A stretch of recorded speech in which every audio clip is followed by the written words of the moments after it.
Let's start with a car that has no business still being alive. Not in a poetic way, in a mechanical way. You've seen this car. You might actually know this car personally. It's a late 90s Toyota. And before anyone asks which one, it genuinely doesn't matter. At some point, Toyota stopped being specific models and just became a species. Corolla, Camry, Avalon, doesn't matter. They all eventually converge into the same being. This car has over 250,000 miles. The odometer might not even be accurate anymore. It might have stopped counting out of self-respect. The paint has faded in stages like tree rings, showing you exactly which years it spent parked outside and which years it lived under hope.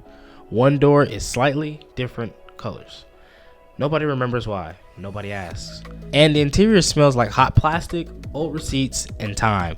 Not smoke, not mold, just years. The seats have lost their shape entirely. You sit in the car and not on it. The suspension creaks over bumps that haven't existed since 2009, and the check engine light, well, of course it's on. That light has been illuminated for so long that it feels less like a warning and more like an emotional support. Turning it off now will feel wrong, like silencing a friend who's been with you through everything. And yet, every single morning, this car starts. No drama, no hesitation, no negotiation. You turn the key and the engine responds immediately, like, relax. I've done this longer than you've ever been alive. Meanwhile, in 2026, someone is standing in their driveway, staring at a brand new car with less than 20,000 miles, refreshing an app on their phone because their car refuses to start until it finishes a software update. And that's when you realize something uncomfortable. Cars didn't just change mechanically, they changed philosophically. Chapter 1. When engineers design cars for worst-case humans. There was a time when automotive engineers assumed you were going to be bad at owning a car. Not malicious, but, just human. So they assumed you wouldn't warm the car up properly. They assumed you'd drive it hard while it was cold. And they assumed oil changes would be late, not by a little, but by an entire lot. They assumed warning lights would be ignored. They assumed weird noises would be treated as, probably fine. So they designed cars that could survive you. Engines from the 80s and 90s weren't chasing peak numbers. They weren't built to impress YouTube comment sections. They were built to operate far below their actual limits. A 3-liter engine making 140 horsepower is not working hard. That engine is barely awake. It's not stressed. It's not hot. It's not constantly fighting physics. It's cruising through life like someone with a pension and no notification on their phone. And that's why those engines lasted forever. They were under stress by design, thick cylinder walls, conservative compression ratios, internals that looked like they belonged in an agricultural equipment.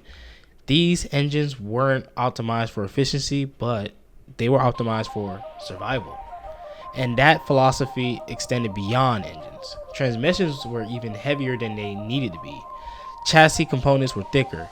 Fasteners were overkill. Engineers left margin everywhere because margin meant durability.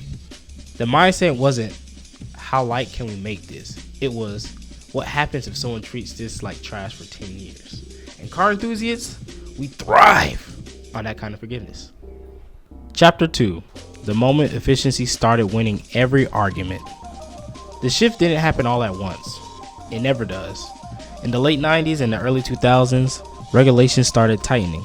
Emission standards became more aggressive. Fuel economy targets became harder to ignore. And then suddenly, engines needed to burn cleaner, use less fuel, and produce fewer emissions, I guess. All without getting any bigger. So engineers did what engineers do. They optimized. Engines began running leaner air-fuel mixtures. Lean mixtures burn hotter. Hotter engines experience more thermal stress. Thermal stress quietly kills the engine over time. Not immediately, but persistently. At the time, manufacturers began aggressively reducing weight. Cast iron blocks were replaced with aluminum. Steel components were replaced with lighter alloys and plastics. On paper, this was progress. Lighter cars are faster, more efficient, and safer in crashes. But aluminum engines don't forgive mistakes. Cast iron engines could overheat once and survive. Aluminum engines overheat once and remember it forever. Warped heads, compromised gaskets, microfractures that don't show up immediately but slowly turn into catastrophic failures. Tolerances also got tighter. Precision improved dramatically. Engines were built to exact specifications, optimized down to the microscopic levels, which is great, but life does get real, and until real life gets involved, it gets bad. Because real life includes bad fuel, short trips, stop and go traffic, heat, cold, and of course, you. Older engines tolerated imperfection, while modern engines expect perfection. And that is a dangerous expectation. Chapter 3. Turbos, Stress, and the Illusion of Free Performance. When turbos stopped being special. Once upon a time, turbos were reserved for performance cars. They were exotic. They were optional. They were treated with respect. And now, everything has a turbo. And here's the truth nobody wants to say out loud. Turbocharging trades a long-term reliability for short-term performance every single time. A naturally aspirated engine lives an easier life. It breathes on its own. It makes power proportionate to its size. When you're cruising, it's relaxed. Turbo engines are never fully relaxed. Even when you're just driving normally, there's boost management, oil pressure management, heat management, and timing adjustments happening constantly. The engine is always balancing competing priorities. To make turbo engines efficient, manufacturers use lighter components, thinner piston rings, smaller bearings, reduced oil capacity. Everything is optimized. Optimized means fragile. If I use optimized one more time, I'm gonna get really mad. Modern turbo engines don't slowly wear out. They don't gently age. They fail suddenly and expensively. One day the car's fine, and then the next day you hear a noise that permanently alters your financial outlook. Turbo engines aren't unreliable because engineers are bad. They're unreliable because they're exhausted. Chapter 4. Electronics and the Age of Mechanical Anxiety. Modern cars are just not machines anymore. They're pretty much networks.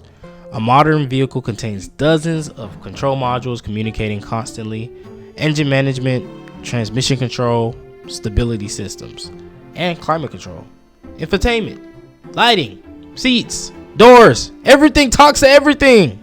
And electronics do not age well.